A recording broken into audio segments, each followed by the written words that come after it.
Hey, I'm Ben from Modern Graham, and today we are going to do a Modern Graham valuation of Franklin Resources Inc.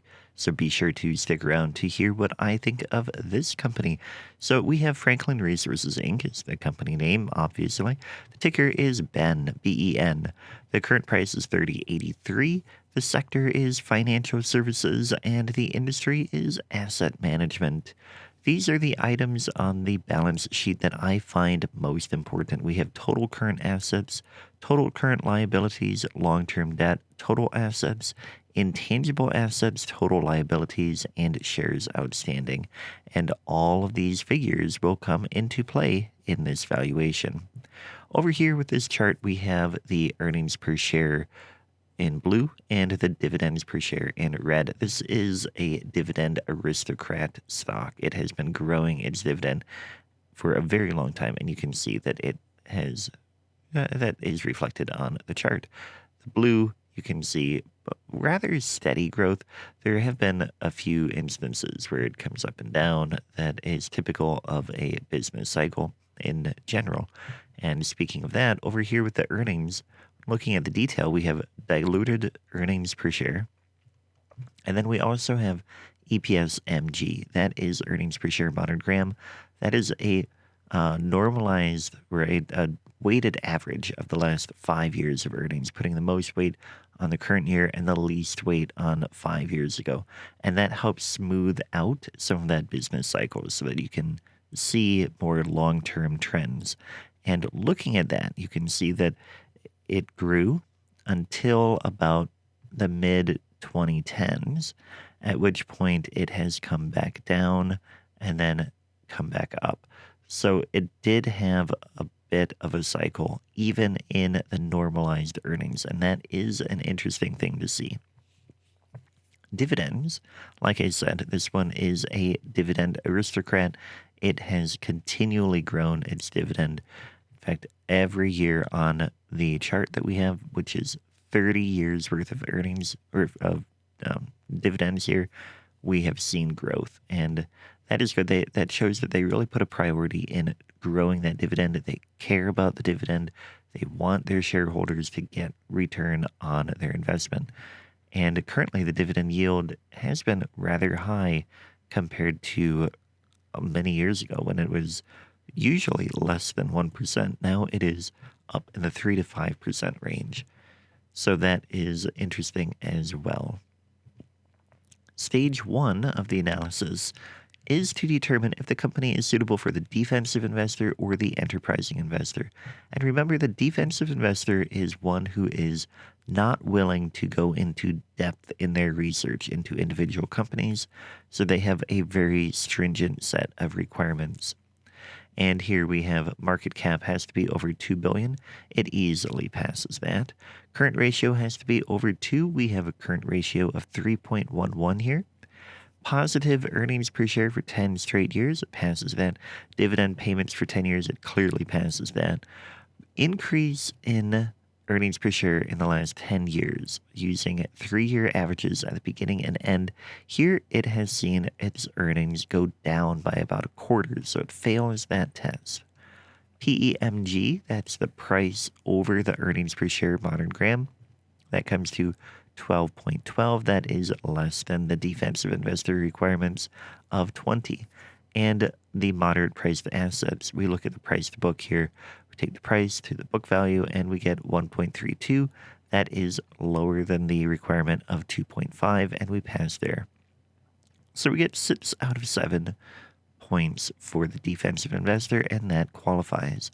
By default, the company then also qualifies for the enterprising investor who is willing to do more research, but and so has less stringent requirements. But even with the enterprising investor, it passes 3 out of 5. So it wouldn't actually qualify here, just barely, because earnings per share growth has to be greater than 5 years ago, and it's just barely less than that. So if it weren't for the defensive investor requirements, this one would not be suitable for the enterprising investor. Now, if you're enjoying this video, be sure to take a moment to like the video, subscribe to my channel, and download the free valuation calculator linked to in the comments and description below. Stage two is a determination of intrinsic value. And to get to that point, remember, intrinsic value is separate from the price of the stock. The value is what it is worth, the price is what the market is willing to pay at any given moment. And to calculate the value, we take Benjamin Graham's formula: value equals earnings per share modern Graham times 8.5 plus 2 times the growth rate. You'll notice that that earnings per share is the weighted average. That is what I've changed, and that makes it into the modern Graham value formula instead of just Graham's value formula. Calculating the earnings per share modern Graham, again, we take the 5 years of earnings and we weight them with the most weight on the current year and the least weight on 5 years ago to result in an earnings per share modern Graham of 2.54. To get the growth, we take that number and we take the number from 5 years ago. We get 2.37 for that, and we calculate the total growth between those two at 7.46%. Divide that by 5, we get an average growth of 1.49%. And then we have a safety margin in here because we don't want to overestimate growth. It's a key variable in the formula, and if you overestimate it, it can shoot your value way up high. And so we put a safety margin in there, and we get a growth estimate of 1.12%. Calculating the value, we plug that and the current earnings per share into the formula, and we get a value of $27.32. The current price is $30.83, and so with this handy chart, you can see that the value is just a little bit below the price. Now, looking at a few other things, we've got net current asset value. That's just the floor to your value. It is negative here, so that doesn't apply. Then the value based on 3% growth. If you assumed that the company would grow at 3% in perpetuity, this is what the value would be. If you assumed the company would grow at 0% growth, this is what the value would be. And here, if you put price in for value and solve for growth, you get the market implied growth rate of 1.81%. So another way of looking at this is to say that if you think the company is going to grow more than 1.81% in perpetuity, then it would be undervalued. If you think it will grow less than that, then it would be overvalued. And in this case, the formula results with it at 112% of intrinsic value, which is technically an overvalued rating. It would be a fairly valued rating if it were just slightly closer.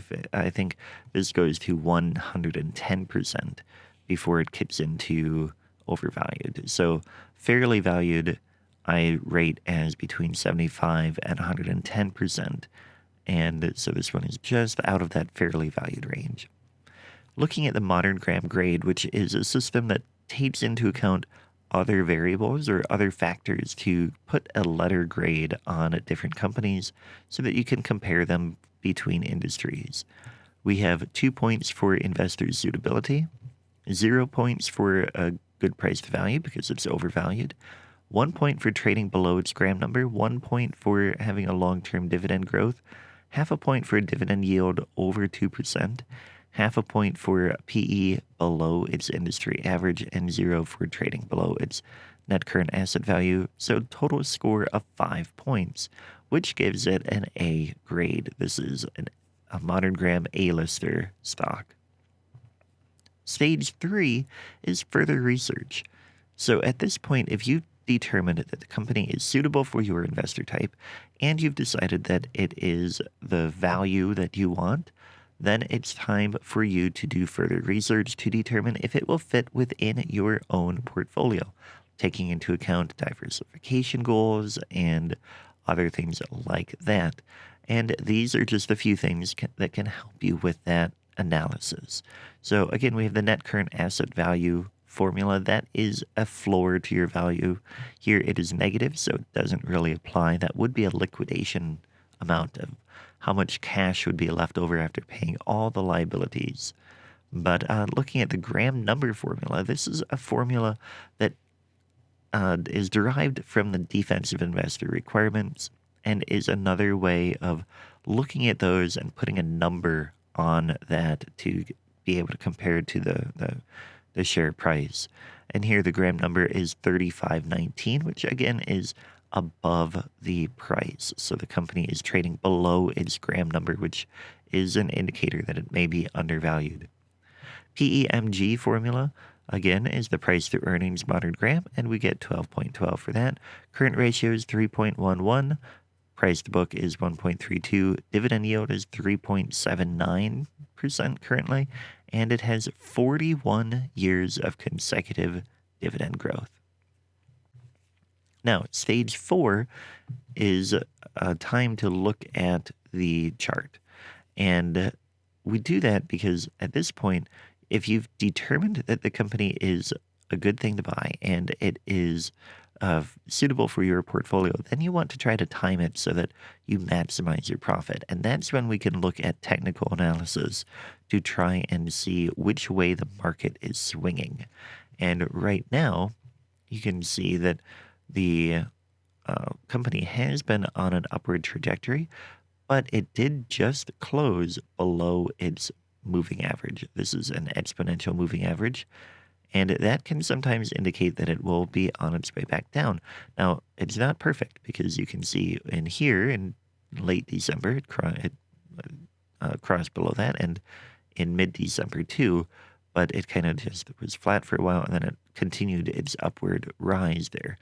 But other things that you can look at would be the relative strength index, which shows momentum. And you can see that it has been up pretty high. Purple is the current momentum or the current relative strength index.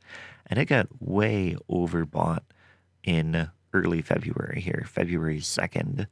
It had high momentum, and you can see it like jumped way up there, and then it came back down.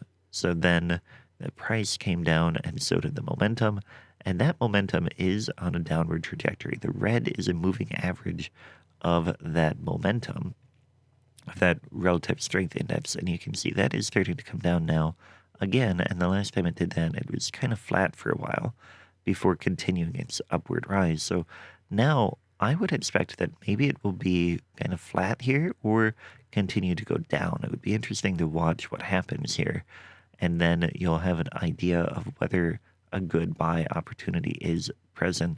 It would seem like we might be entering a good buy opportunity pretty soon. Looking at the weekly chart, you can see the same thing. The momentum got pretty high, and now it has room to come back down a little bit. So I think over the next few weeks, it probably will be flat or come down.